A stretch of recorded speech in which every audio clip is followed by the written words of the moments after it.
Hay un trabajo de Marcos Peña y su secretario de medios, Jorge Greco, para que laburen juntos los medios de comunicación oficialistas y los trolls, los tipos que les pagan para agredirte en los medios, para engañarte en los medios. En este caso, desde que apareció Verónica Magario en el escenario electoral, se la empezó a atacar a Verónica Magario, ¿sí? Vamos a ver algunos de los trolls de Marcos Peña, cómo están trabajando.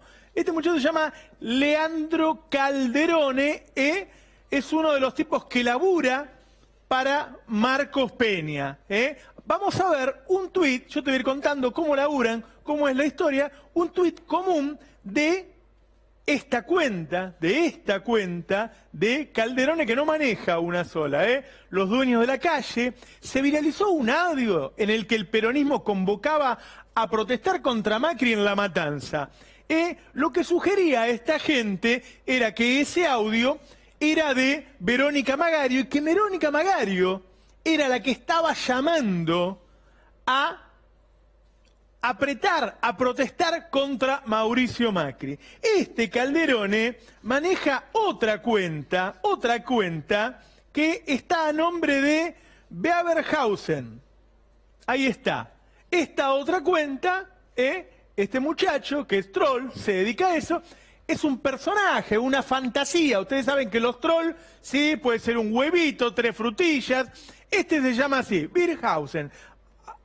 A ver cuántos seguidores tiene, 136.000. Mirá cómo vienen laburando los tipos desde hace muchos años. Ahora vamos a ver qué es lo que hace este hombre, qué espontáneos. El estallido social que vienen prometiendo desde el 2015, ¿también lo organizan por WhatsApp o se les cayó? Y acá está, se viralizó un audio en el que el peronismo convocaba a protestar contra Macri en La Matanza, ¿sí? Este hombre tuvo 363 retweets, es decir, los tipos son efectivos. Imagínate cómo esto se multiplica, retweet con retweet. Es un tipo que tiene su nombre, que tiene su cuenta y que a la vez tiene esta cuenta de fantasía para laburar para el gobierno. Es empleado del gobierno, se le paga para que invente esto, en este caso contra Verónica Magario. A ver, a partir de esto, lo toman los medios. El trabajo que hace Marcos Peña y Jorge Greco es: los periodistas son empleados de ellos. Creo que está claro a esta altura, ¿no? Hace 1 año y medio que está Macri y siguen hablando de Cristina. Los trolls son empleados de ellos. Hacen laburar al troll, lo viralizan y hace que el periodista lo lea como que está distraído y se come la operación de que es el peronismo el que está armando algo que no sucedió. ¿Sí? Viste que te dicen va a suceder y nunca sucede. Bueno, algo que se supone que está armando el peronismo en La Matanza. Ahora mirá cómo lo levantan los medios y cómo esta operación se va cerrando. Porque el audio hoy corrió... Hoy se viralizó. Se viralizó, es un audio viralizado, en los grandes medios también se levantó, y acá hay miles de hipótesis. Vamos a poner en duda el audio, pero vamos a escucharlo, es un audio viralizado. Porque hay mucha gente que me deben estar diciendo otro lado, dale, Fanta, pon el audio. No lo escuchamos, ponelo, dale, ahí va. Hola, ¿qué tal? Buenas tardes. Más que nada esto es para transmitir a los presidentes de agrupaciones, si es que todavía no se les ha avisado. Yo estuve junto con otros compañeros, donde también estuvo Rolo Galván. Dijo él que iba a tratar de avisar a los presidentes de agrupaciones, pero si no, que lo hiciéramos por Consejo de Unidades Básicas. Vení. No nos maten con el graf, muchachos, porque el graf nos quedamos no tiene nosotros, no tiene nada que ver, ese graf no tiene nada que ver, nada que ver. No, yo no estoy de acuerdo, me despego de ese graf. Yo no creo supuesto audio, yo no creo ese graf. Yo no estoy diciendo ni creo en ningún momento que tenga que ver con Magario. Entonces no me dejen pegado a mí con el graf. Basta. Supuesto audio de una militante Supuesto audio del peronismo de La Matanza. Exactamente. ¿Qué cosas le pasan a Faltinio con los graf, no? Bueno, poneme la placa esta, a ver.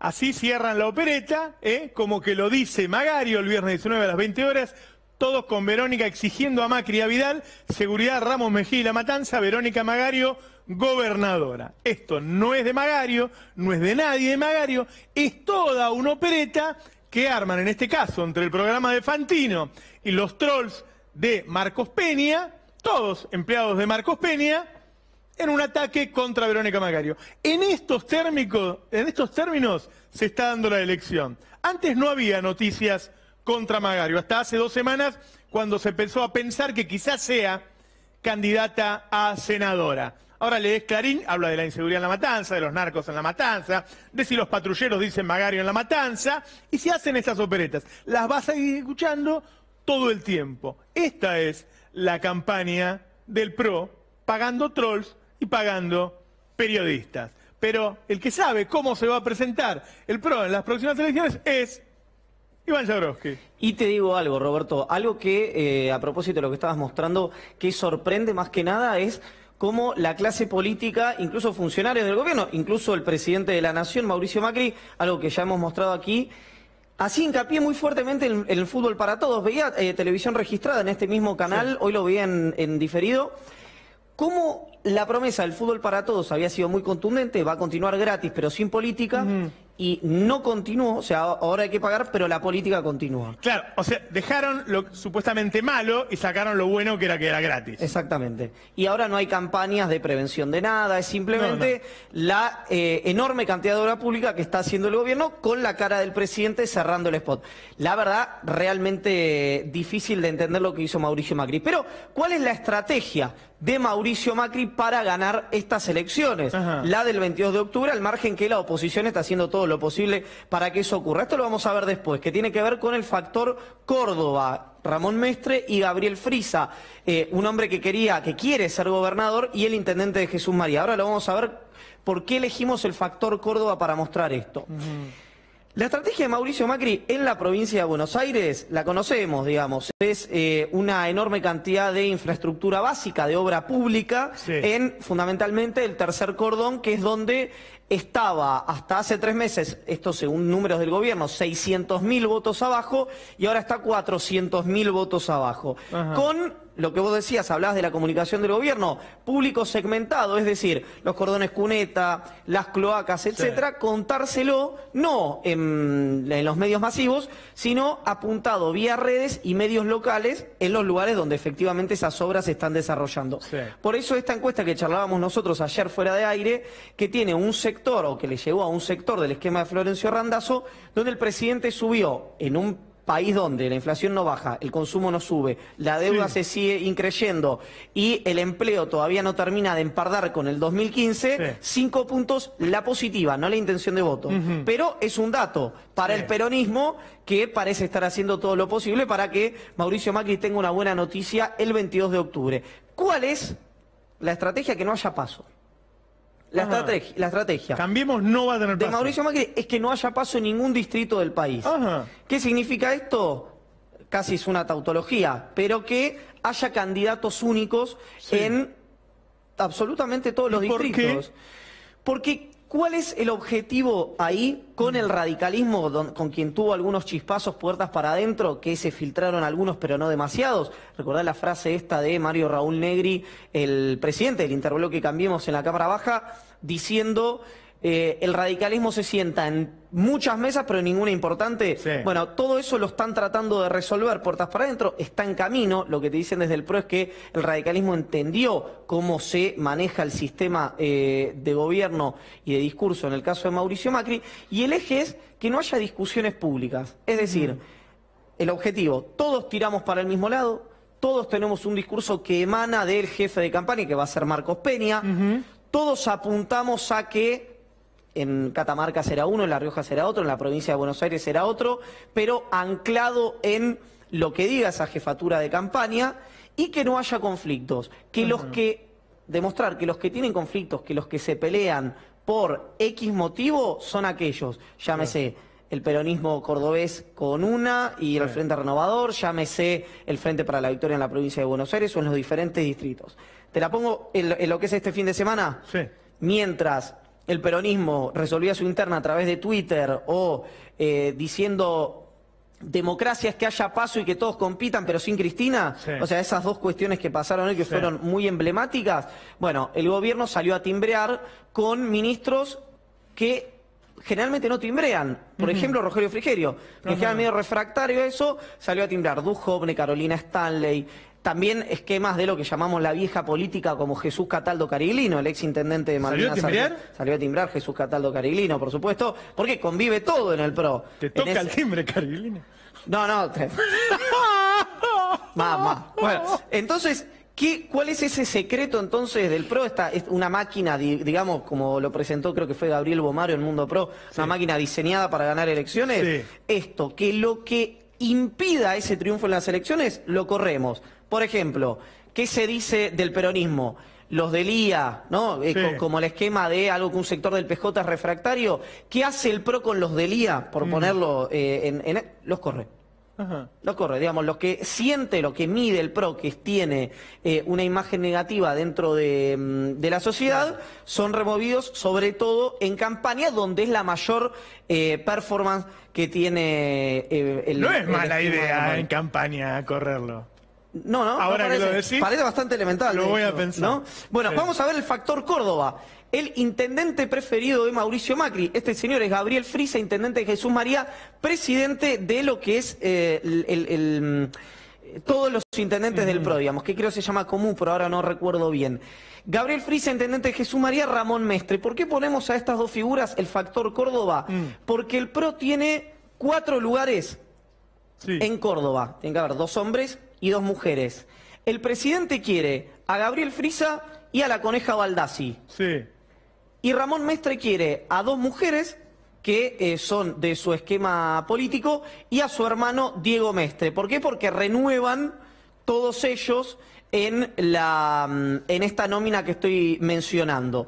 ¿Cuál es la discusión? Bueno, que si van Gabriel Frisa y Héctor Baldassi, no va Diego Mestre, el hermano de Ramón Mestre. ¿Qué le están diciendo? ¿Qué dijo el presidente? ¿Qué dijo Mauricio Macri? Van Baldassi y Frisa. Van Baldassi y Frisa. Que el radicalismo resuelva su interna como le parezca en Córdoba, pero mis candidatos son Baldassi y Frisa. ¿Qué resolvió ayer la convención cordobesa del radicalismo?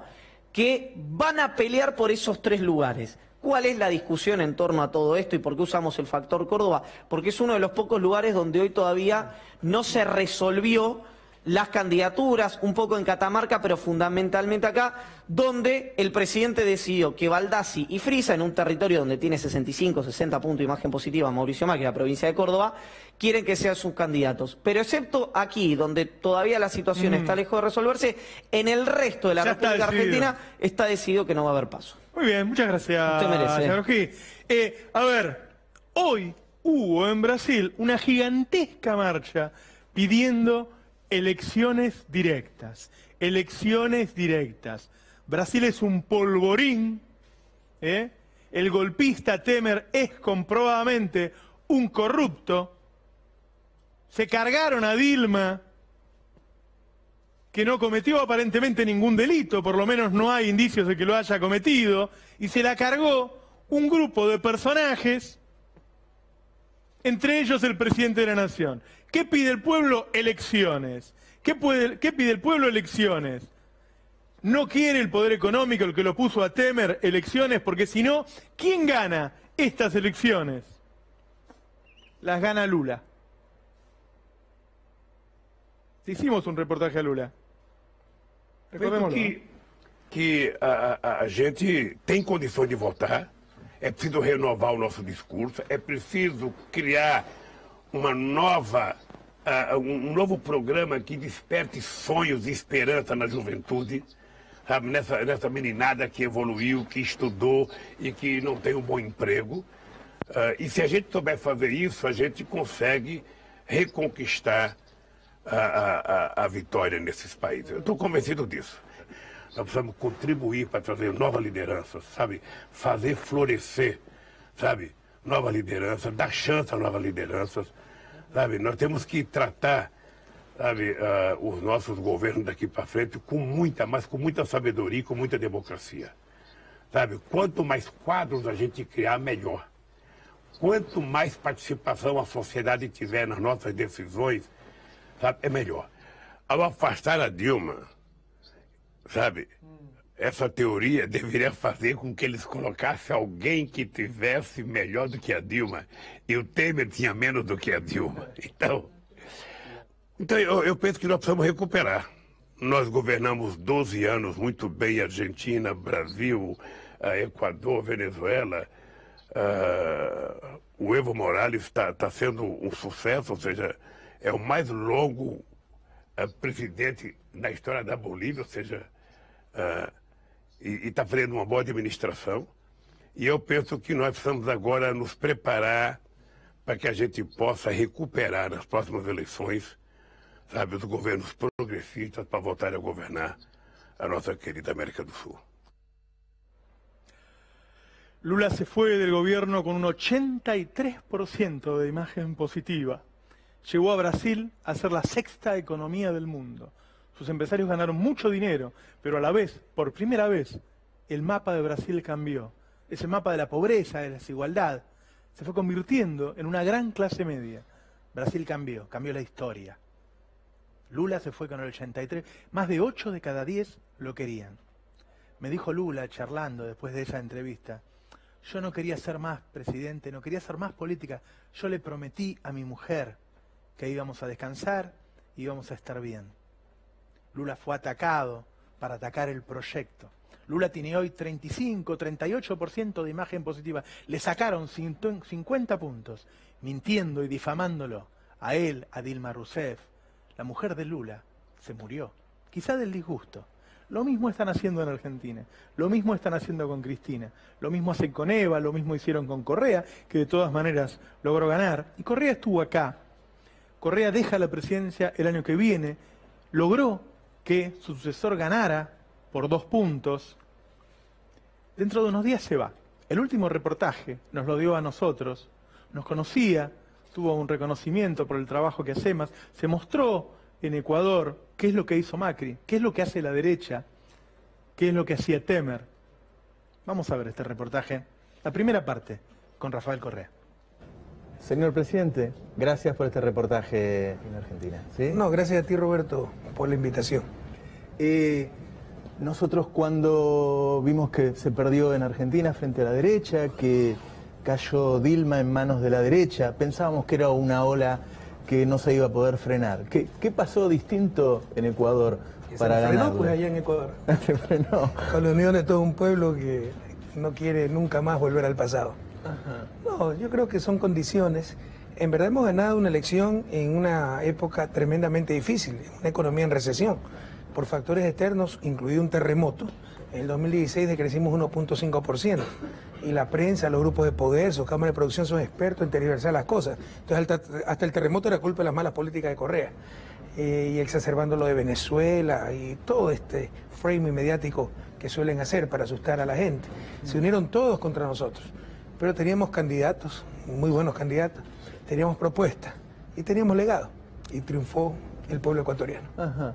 En general, digo, más allá de este sentido común neoliberal que se arma, que se lo convence a la gente de que el Estado no es importante y que tiene que triunfar por sí mismo, en Ecuador todavía la gente sigue creyendo en el Estado, en una comunión de todos, o le entra el discurso del neoliberalismo. Si no creyera en lo que decimos, no hubiéramos ganado.